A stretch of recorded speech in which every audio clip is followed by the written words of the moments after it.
Numa época onde Lady Gaga dominava a porra toda e o eletropop era literalmente o som mais ouvido no mundo, tinha um nome que estava em todas as estações de rádio em primeiro lugar, além da Lady Gaga. Estou falando de Taio Cruz. O Taio emplacou músicas super memoráveis e que movimentou basicamente aquela geração inteira quando se fala na música de 2010. Músicas essas que possivelmente vocês devem conhecer como Dynamite, Break Your Heart, Dirty Picture com a Kesha. E aqui no Brasil, obviamente, Higher com participação da Kylie Minogue, que foi um super sucesso tanto na Rádio Jovem Pan quanto na programação do Multishow. Era o tempo inteiro o clipe passando. Ele também colocou outras músicas relevantes aqui no Brasil depois, no sucessor desse projeto dele, mas depois de 2011 o Taio simplesmente sumiu. A música dele parou de ser vendida, ele simplesmente saiu do mainstream, ele saiu literalmente da cena da música pop e se tornou uma pessoa bem diferente. Hoje a gente vai entender o que aconteceu com o Taio Cruz, por que ele tomou essa decisão de mudar a sua carreira completamente da água para o vinho. Antes da gente começar, é o seguinte, se você não é inscrito aqui no canal, por favor, se inscreve e vem fazer parte da nossa comunidade. Aqui eu falo de música pop e de outros assuntos relacionados e vai ser incrível ter você aqui com a gente. Eu também lancei recentemente a loja oficial de camisetas aqui do canal e tem várias estampas lá inspiradas pelos artistas que eu trago aqui. Inclusive, se você ama os artistas da era 2010 da música, tem várias estampas inspiradas por eles lá na loja do canal. Algumas vão estar passando aqui para vocês poderem ver. O link está fixado no topo dos comentários, assim como na descrição deste vídeo.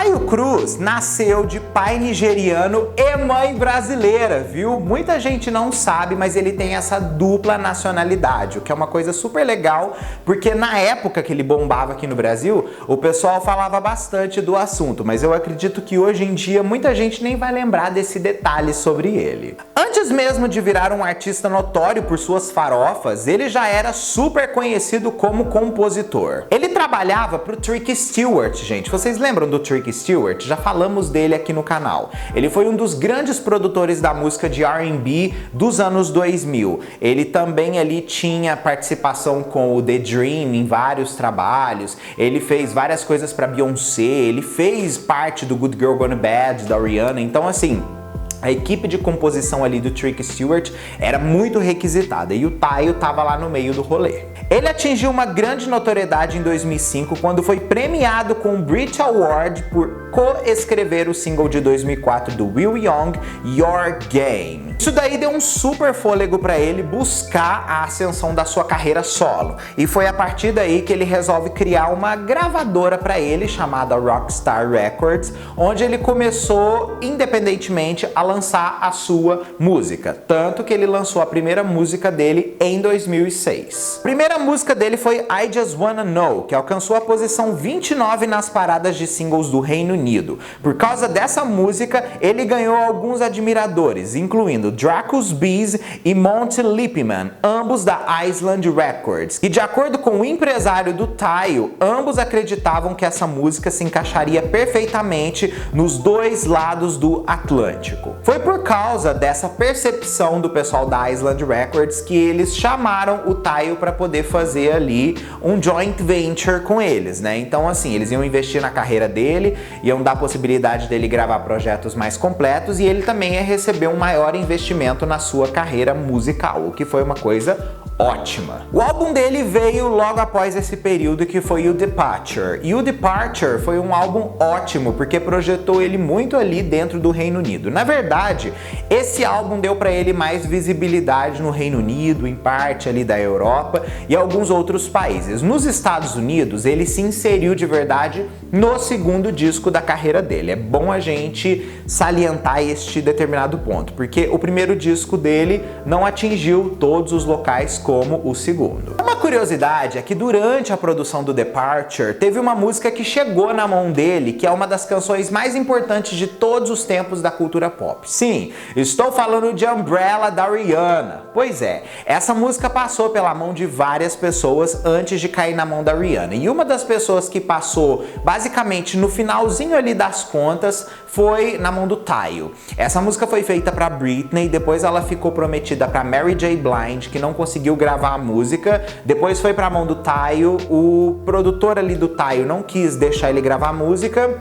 e a música acabou indo parar na mão da Rihanna. O que foi uma melhor opção, né? Porque essa música foi o ponto de virada da carreira da Rihanna. Mudou totalmente o status artístico dela depois que ela fez não só essa música, mas também o álbum Good Girl Gone Bad. Durante o ano de 2008 e 2009, ele trabalhou incessantemente na produção do segundo álbum de estúdio dele, que ele visava um produto mais mainstream e que pudesse ajudar ele a entrar também dentro do mercado norte-americano. É aí que ele lança o disco Rockstar, o álbum que possui basicamente todos os maiores hits da carreira dele, incluindo Dynamite, Break Your Heart, que foi o primeiríssimo single, assim como também a música Dirty Picture com a Kesha. O primeiro single do projeto, que foi Break Your Heart, foi lançado em 14 de setembro e alcançou o número 1 no Reino Unido, onde ficou por 3 semanas consecutivas. Vale a gente lembrar uma curiosidade importante sobre essa canção. A princípio, ela tinha sido oferecida para Cheryl Cole no seu álbum de estreia Three Words, mas ela acabou não gravando a música. Essa música foi um sucesso absoluto também no resto do mundo, e foi também uma canção que conseguiu dar pro Taio seu primeiro lugar nas paradas dos Estados Unidos na Billboard Hot 100, depois que ele fez uma versão com ninguém mais, ninguém menos do que Ludacris, uma pessoa que assim ajudou muito na transição e inserção dele no mercado norte-americano. Esse período 2009, 2010, teve muita gente do Reino Unido entrando nos Estados Unidos por conta de feats, né? E foi uma fase legal porque muita gente descobriu outro lado da música britânica, que valeu muito a pena, porque trouxe muito eletropop diferenciado para o mercado norte-americano, que estava produzindo só muitos trabalhos parecidos com coisas do Red One, né? Então, assim, o Taio foi fundamental nesse movimento aí da inserção britânica naquela época. Ele lançou outras músicas de trabalho, como a música No Other One e outro hit, como eu disse, nos Estados Unidos, com a música Dirty Picture da Kesha. Mas foi quando ele lançou Dynamite, o quarto single do álbum e segundo single norte-americano do disco dele lá nos Estados Unidos, que ele conseguiu fazer com que a música explodisse no mundo inteiro. Essa canção foi número 2 na Billboard Hot 100, mas vendeu mais de 10 milhões de singles só naquele período, sendo uma das músicas mais bem-sucedidas da década. O single foi a música mais vendida do álbum Rockstar. Taio virou presença fixa nas premiações, virou presença fixa nas playlists, começou a aparecer em vários programas para promover o trabalho dele. Ele realmente teve uma ascensão gigantesca. Quando ele lançou sua música com Kylie Minogue, Higher, a canção não teve a mesma notoriedade que os singles anteriores, mas aqui no Brasil bombou horrores, principalmente nas paradas da Jovem Pan e outras rádios relevantes. Ele também estava tendo uma ascensão muito grande como compositor, ao mesmo tempo que ele estava tendo a carreira dele de cantor solo muita notoriedade, né? Ele começou a escrever para muitas pessoas norte-americanas, assim como outros artistas lá do país de origem dele. Nos Estados Unidos, por exemplo, ele escreveu a música Into You para Jennifer Lopez, do álbum Love dela, que ajudou a dar um hit para ela. Ele também também escreveu Without You, do Usher, com David Guetta, assim como Kiss Me, do Olly Murs, lá para o mercado inglês. Quando foi em 2011, o Taio volta com um novo álbum de estúdio que não era tão diferente do projeto anterior que ele lançou, mas ao mesmo tempo que o álbum veio com muitos hits, muitos bops pra gente rebolar horrores, né? Música pra literalmente a gente pensar com a bunda, ele também teve muita treta pra poder lançar esse álbum. Por quê? Ele sofreu um vazamento enorme de canções naquele período. E por conta disso, ele disse que o álbum tinha reduzido em mais de 10 faixas para o que ele ia oficialmente lançar. Que no caso eram as canções que não tinham vazado. Ele acabou lançando um álbum de 11 faixas, né? E ele queria ter lançado um álbum com mais de 20 faixas. Uma coisa triste, mas que já afetava muito o mercado da música, né? Que era a pirataria naquele momento. Em 2011, ainda antes de lançar o seu álbum, ele lançou a faixa Little Bad Girl com David Guetta e o rapper Ludacris. Mais uma participação dele com Ludacris. Essa música foi um super sucesso mundial e liderou as paradas dos maiores singles do mundo naquele ano. Durante o mês seguinte, ele começou a promover o seu mais novo álbum de estúdio intitulado T.I.O., inspirado pelo título de Janet Jackson, 20YO. O primeiro single do projeto se tornou um grande sucesso aqui no Brasil, mas nas outras paradas do mundo não foi uma canção tão importante dele quanto foi aqui pra gente, tá? Mas assim, acredito que vocês vão lembrar horrores de Hangover.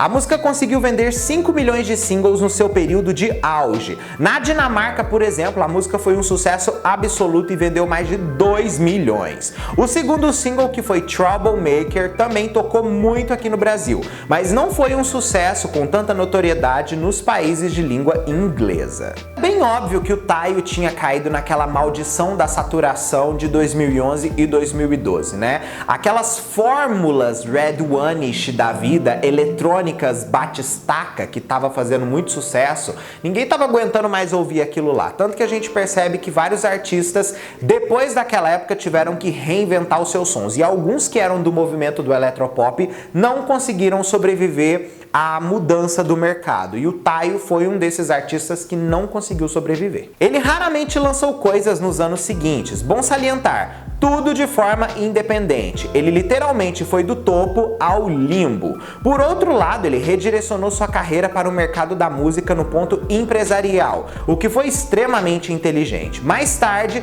ele contou em uma entrevista que a escolha dele de se afastar do mercado da música foi principalmente por não gostar da fama e querer estar longe da posição de cantor. Recentemente, ele disse que está trabalhando em músicas novas e que também está trabalhando muito em novas tecnologias para a indústria fonográfica. Ele não revelou muito sobre esse tipo de assunto, mas ele deu a entender que vai em breve ter alguma coisa aí muito importante acontecendo que vai mudar a visão muito do público em relação à música e vai ter o envolvimento dele. Vamos descobrir. Ele também disse que voltou a compor para outras pessoas, um negócio que ele, na verdade, nunca parou de fazer. Porém, ele tentou fazer uma inserção no mundo da tecnologia moderna do TikTok, vamos dizer assim, e não deu muito certo. O Taio, quando foi criar a conta dele, ele começou a participar das trends, o pessoal começou a atacar ele, falar coisas racistas, começaram a ser extremamente escrotos com ele, falando assim que o intuito dele era simplesmente chamar atenção dentro da plataforma. E assim, né, gente, o TikTok é uma plataforma feita para você simplesmente chamar atenção. Se você não entra nas trends do TikTok, você não cresce. E pensar que o público dali estava julgando ele por fazer o que a própria plataforma pede, não era muito coeso com a realidade. Pouco tempo depois, Taio Cruz vazou da plataforma, resolveu desativar e disse que até teve pensamentos suicidas. A situação fez ele refletir muito sobre a sua resiliência. A situação ficou tão louca lá no Reino Unido que a própria representante do TikTok foi na BBC dizer que abominavam esse tipo de coisa das suas plataformas, né? E que eles estavam investigando mais a fundo esses ataques que o Taio recebeu. E eu vou ser bem sincero pra vocês, gente, eu não vejo que o TikTok faz todo esse serviço aí pelo produtor de conteúdo também não, sabe? Eu já fui atacado várias vezes, as pessoas pessoas falaram horrores da minha aparência lá e todos os comentários continuam lá e as pessoas não recebem nenhuma penalidade. Então até que ponto vai mesmo só por causa que uma coisa teve grande notoriedade pública, entende?